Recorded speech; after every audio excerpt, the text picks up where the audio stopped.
बिस्मिल्लाहिर्रहमानिर्रहीम। अस्सलामुअलैकुम फ्रेंड, आज के इस लेसन में मैं आपको सिखाने वाली हूँ कि आप दूसरों को हुक्म कैसे दे सकते हैं, वो भी इंग्लिश में। इन अल्फाज को सीख कर आप डिफरेंट सिचुएशन में बआसानी इंग्लिश बोल सकेंगे। और अगर आप मेरे चैनल पर नए हैं तो इब्राहिम टीवी को सब्सक्राइब कर लीजिए ताकि आपको मज़ीद वीडियोस की नोटिफिकेशन मिलती रहे। तो चलिए शुरू करते हैं। हुक्म देने के लिए इंग्लिश जुमले: सिट डाउन, बैठ जाओ। यू स्टे देयर, तुम वहीं रहना।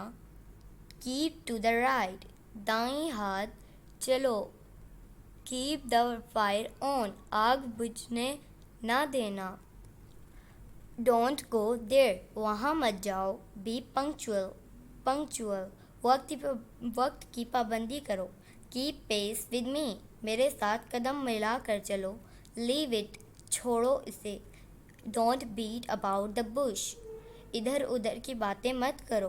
B careful about your work, अपना काम ध्यान से करो।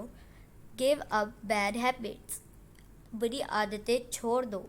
Wait here till I am back, यहाँ रुको जब तक मैं ना आ जाऊँ। च्यू द फूड वेल, खाना खूब चबा कर खाओ। मेंड योर वेज, खुद को सुधार लो। ब्रश योर टीथ, दांतों को ब्रश कर लो। वेक मी अप, मुझे उठा लेना।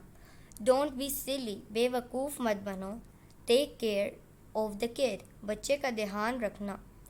अटेंड टू द गेस्ट, मेहमानों की खातिर करो। तो ये था फ्रेंड आज का हमारा लेसन। वीडियो पसंद आई हो तो इसे लाइक करें, चैनल को भी सब्सक्राइब करें। आपसे मिलेंगे अगली नेक्स्ट वीडियो में, तब तक के लिए अल्लाह हाफिज़।